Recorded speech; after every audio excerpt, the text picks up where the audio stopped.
Hi, everyone, and welcome to our first installment of Sterling Live. So every Tuesday moving forward at 1 p.m. Eastern, we will be going live across our Facebook, LinkedIn, and YouTube channels.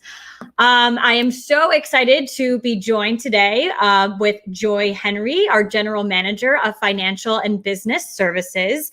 And today we're going to be talking about the current state of returning to the workplace. So what it looks like for employers, HR teams, and individual workers, also the role of automation and technology, regulatory compliance consideration, and much more. So thank you, Joy, for joining me today. And why don't you go ahead and introduce yourself to our audience? Sure. So as Caitlin said, I'm Joy. I'm the GM for the Financial Business Services Division. I've been with Sterling for a little over 7 years and have had the pleasure of working with a lot of our regulated clients who operate in compliance-heavy type of environments. So getting close to COVID testing is something that's sort of in my wheelhouse here. That's great. And again, thank you for joining us. So we're going to get into our topic today, but as our viewers come in and out of the live stream, please feel free to ask us questions. We will field questions throughout the live broadcast today, but we'll also take questions at the end as well. So again, feel free to leave your questions in the comment section. So let's go ahead and get started. So the state of returning to work. Let's look at, overview of it. What does return to work look like? What does it mean for employers, HR teams, and individual workers? What are the top concerns, questions that you're seeing right now? So I think that they're working through a myriad of different angles and topics as we think about this. The first and foremost is obviously keeping everyone safe. No one wants to continue to contribute to the spread of the virus. And so it's really been focused around physical infrastructure and literally controlling traffic flow around floors within office buildings and deciding what their maximum capacity for allowing people to come back into the office on a daily basis looks like. But it's also about making sure that they are creating testing programs that align with both employees who are asymptomatic or show no symptoms at all for being sick with the virus, as well as symptomatic employees. So what do you do if an employee is at work and then starts to not feel well? How do you handle that so that their colleagues don't feel uncomfortable and still feel safe, and the employee that's not feeling well feels safe and taken care of too? And then they're also looking at it from a compliance perspective. So there's CDC guidelines, there's EEOC guidelines, there's FCRA guidelines. So not only are we trying to keep a very human element to this, but we're also having to adhere to some of those regulations that are out there too. So while those are top concerns, and they're definitely important concerns that, we do need to address and look into, what are some specific questions that you see people asking?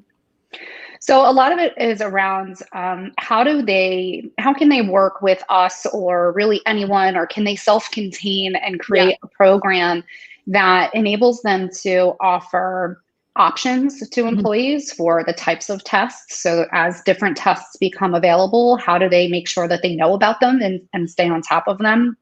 How do they look at the results and what can they do with those results? And how do we make sure that they're able to report on the status of their employees? How do they make sure that they know that they're testing the right percentage of population? But then also thinking about things like very logistically and tactically, how do you create a schedule that manages thousands of people coming in and out of work, and making sure that you have things like contact tracing policies in place? So if someone does get sick, how do I know who you were with? And so there's really this really strong focus on creating that real end-to-end, fully comprehensive program in an environment that is constantly changing and full of concern and the unknown.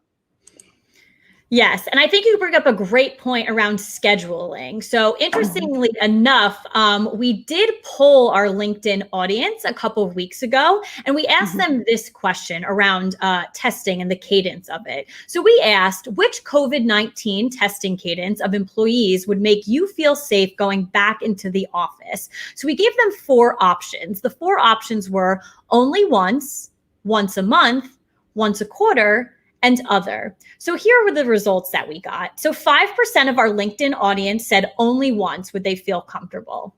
65%, so the most of our audience, said once a month. So having your employees screened once a month as you return to the office.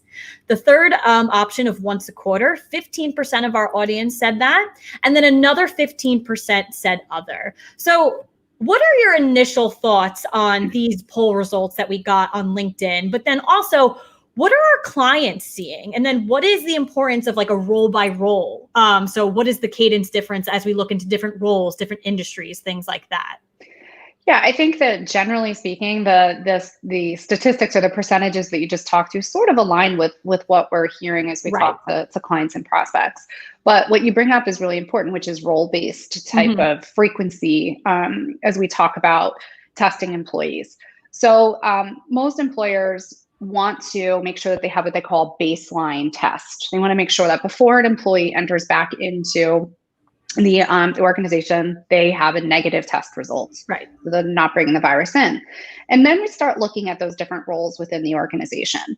And so there's people that some organizations call infrastructure employees. And those are security guards, food service, janitorial services, childcare, health club employees who have access or are exposed to large numbers of people throughout the day. So there's more of a rotational exposure.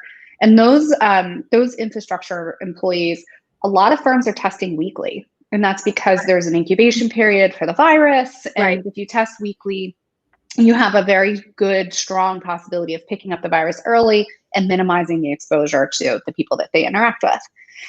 The other people that are in that weekly or much more frequently tested population are people that travel on behalf of the organization. So salespeople, consultants, project-based employees that go and land on site with a client and work for a period of time. They're usually tested before they leave and when they come back, as an example, because they've been in airports and in different areas. And some clients in that area are focusing on whether or not that employee is traveling to what's considered a current hotspot. And other employers are just saying, if you're traveling for work, we ask that you get tested before and after. So there's that level of frequency.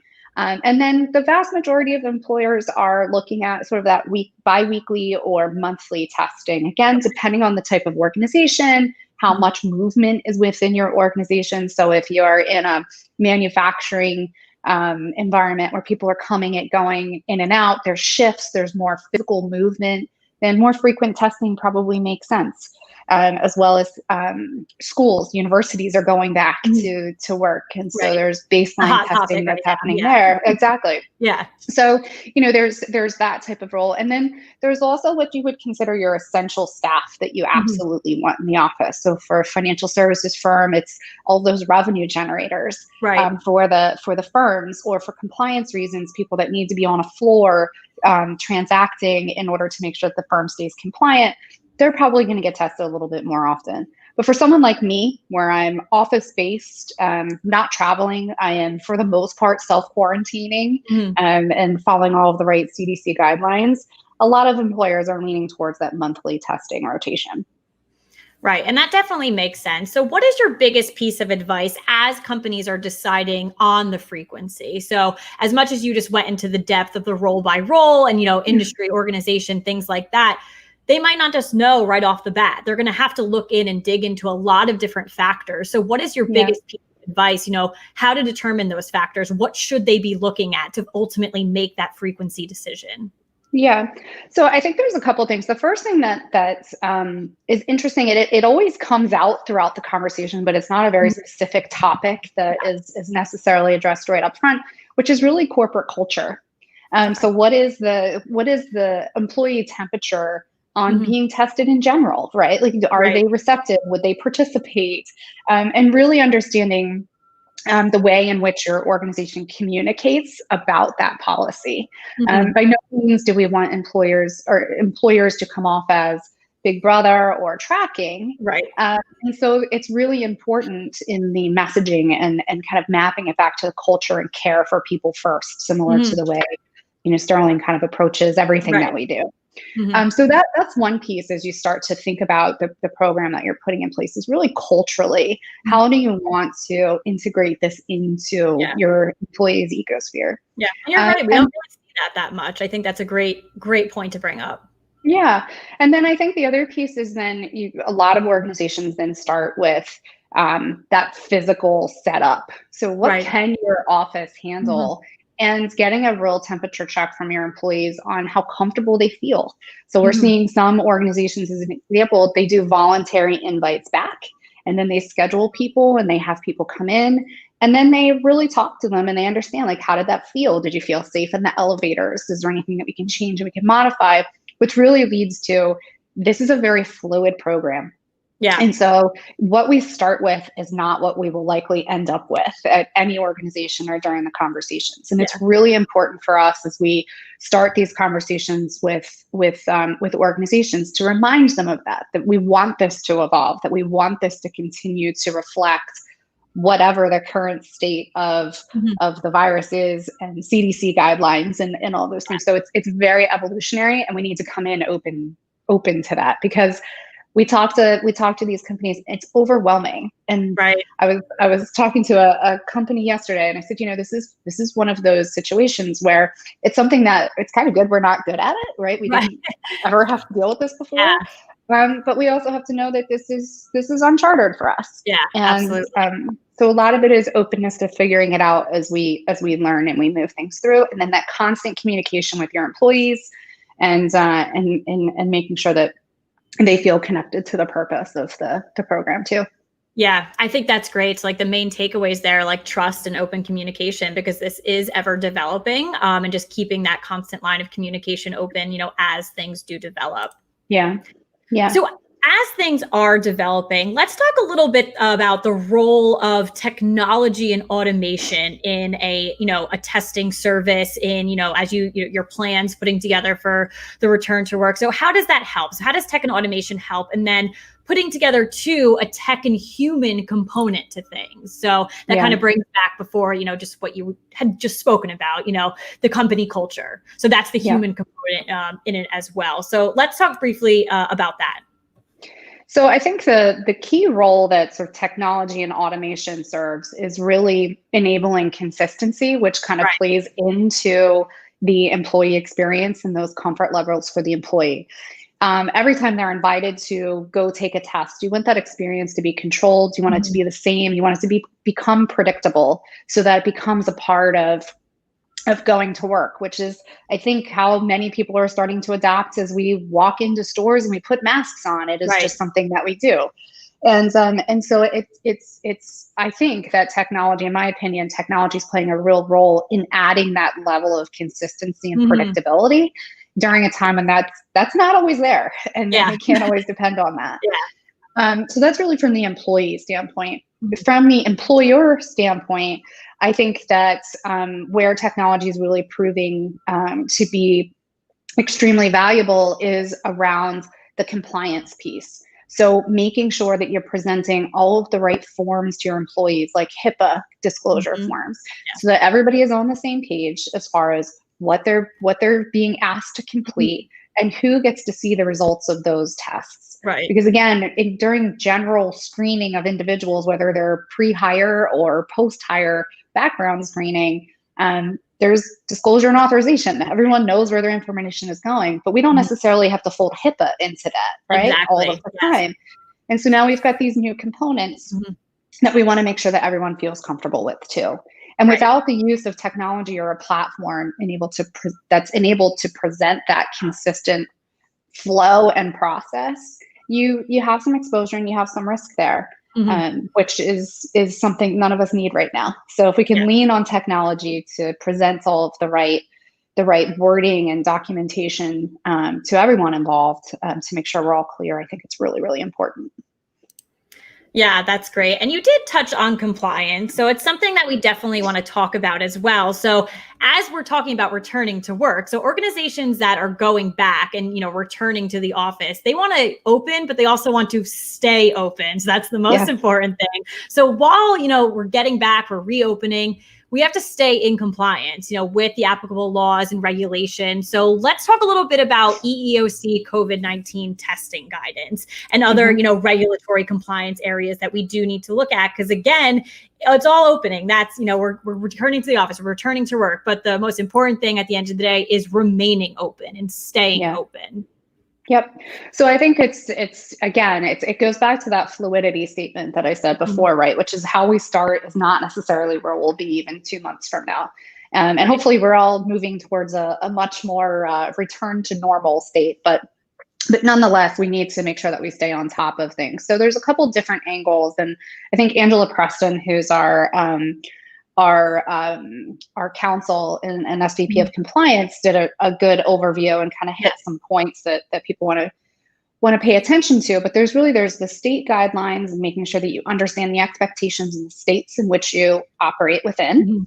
And then there's also the federal guidelines like the CDC and then EEOC. And EEOC came out with some interesting positions where in the beginning, a lot of people were talking about testing for active virus tests. So are you actively sick or carrying the virus? And then also antibody testing. A lot of people were intrigued by that because we're all interested to see how long immunity lasts, and if those things are going to help us beat this. And the EEOC came out and said that active virus testing is permissible. And in fact, it can even be used in a pre-hire state to decide if you want to rescind an offer or defer a start date, as an example. But that because there isn't enough support behind antibody testing and immunity and whether or not they basically took the position that it should not be used for employment purposes.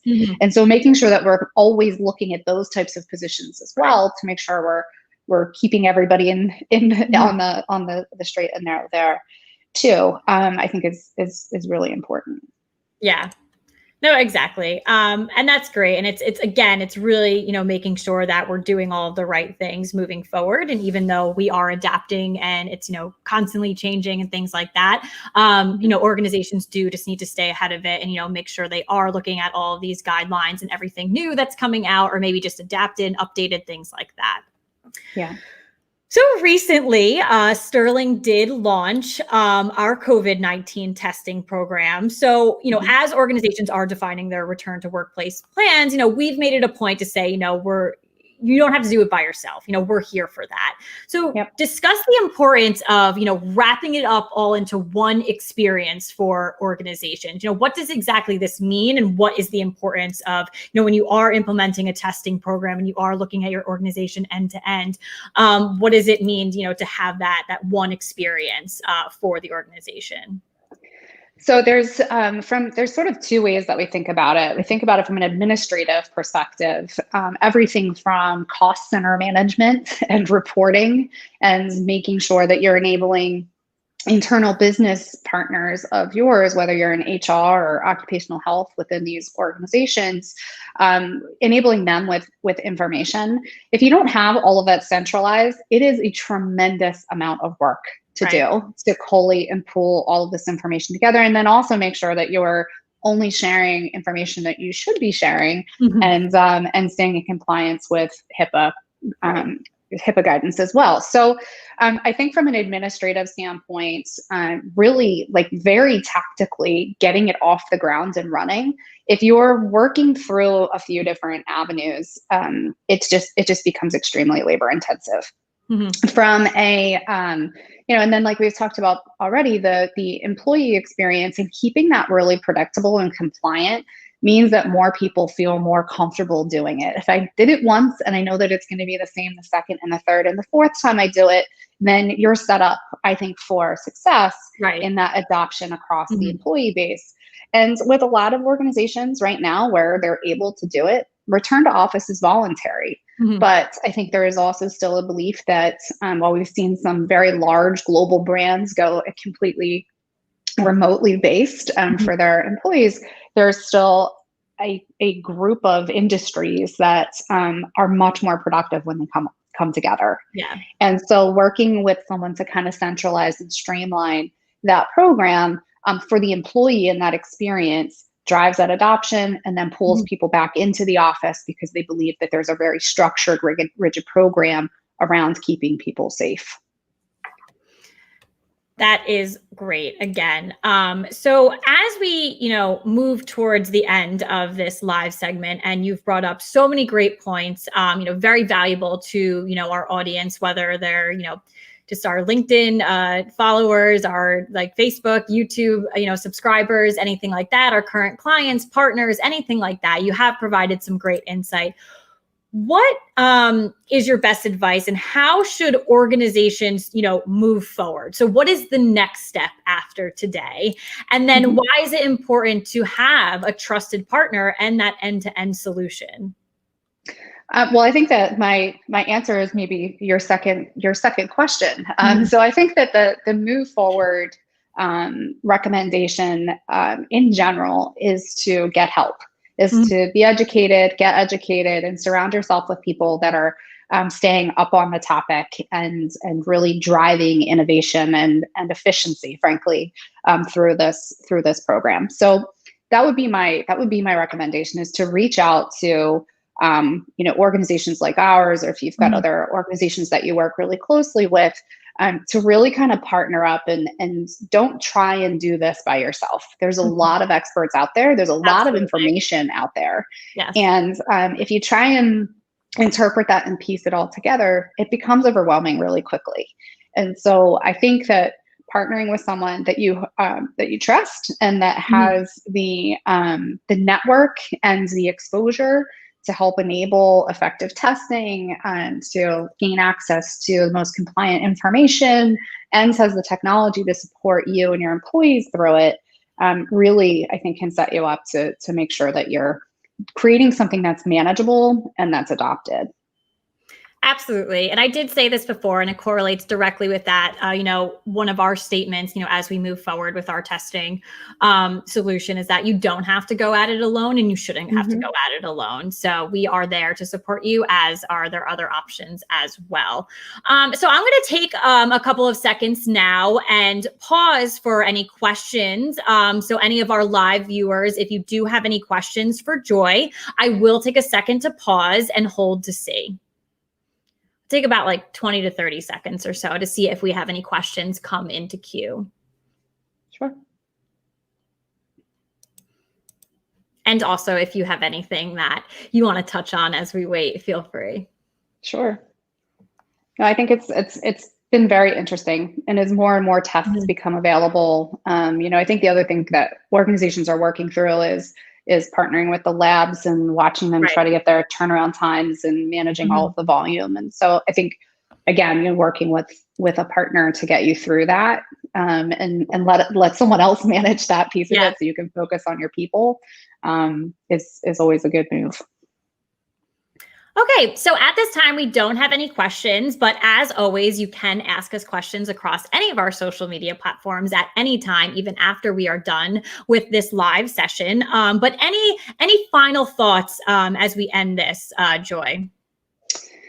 No, I guess I would just reiterate what you've said, which is that you don't have to do this alone, that this is uncharted territory for all of us, and that I encourage everyone to ask questions and surround themselves with people that are putting in the time to really understand how to help people through this, and that we're excited to have a really positive part in this. We believe that we have the ability to influence and help people get back to work. Absolutely. Definitely excited there. Well, thank you, Joy, so much for taking the time to join me today and talking all things returning to the work safely, of course. And thank you to our audience for joining us live. As I said earlier, we will be going live across Facebook, LinkedIn, and YouTube every Tuesday at 1 p.m. Eastern. At any time, you can visit us across all of our social media platforms with any questions, concerns, or just common thoughts that you may have. And also visit us at www.sterlingcheck.com. So thank you again for joining us, and we'll see you next week. Thank you.